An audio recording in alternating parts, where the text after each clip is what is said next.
মাটি যোগ মাটি সমান সমানও মাটি, আর মাটি যোগ আল্লাহ সমান সমান আল্লাহওয়ালা। এরা কখনো মরেও মরে না, মরেও অমর। বড় পীর জিলানী দুনিয়া থেকে চলে গেছেন, সবাই কি ভুলে গেছে না মনে রাখছে? খাজা মঈনুদ্দিন চিশতির মনে রাখছে, থানবী মনে রাখছে, মাদানী মনে রাখছে, গাজালি মনে রাখছে, হাসান বসরি মনে রাখছে, হাফিজি পীরজি মনে রাখছে।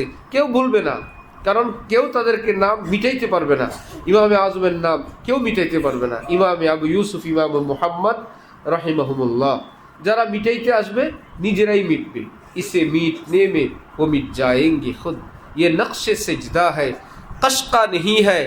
এইরকম আল্লাহ যাদেরকে প্রজ্বলিত করেন, আল্লাহর জ্বালানো আগুন প্রদীপ যে নিভাইতে আসবে সে নিজে পড়বে, প্রদীপ নিভবে না।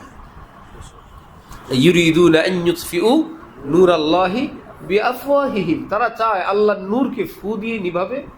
আল্লাহু মুতিম্মু নূরি, আল্লাহ চান আল্লাহর নূরকে আরো তিনি পরিপূর্ণ করবেন, আরো জ্বালাবেন। তাহলে আল্লাহর নূর কারো ফুয়ে নিভবে না সে জ্বলবে? সে জ্বলবে। আল্লাহর দ্বীনকে যে মিটাইতে আসবে, দ্বীন মিটবে না, সে মিটে যাবে। ওমি ইসে মিট নেমে ও মিট যায়েঙ্গে খুদ, আল্লাহর দ্বীনকে যে মিটাইতে আসবে সে ধ্বংস হবে। ইয়ে নকশে সেজদা হয়, এটা আল্লাহর দ্বীনের চিহ্ন। কশকা নেহি হয়, হিন্দু নারীর কপালের সিঁদুর না। হিন্দু নারীর কপালের সিঁদুর ইত্যাদি ইত্যাদি, সেটা মুছলে মুছে যায়। আর কপালের নূর আল্লাহ পাকের দ্বীন ঈমান, সেটা মুছলে মুছে না। আল্লাহ আমাদেরকে দ্বীন বুঝার তৌফিক দান করেন।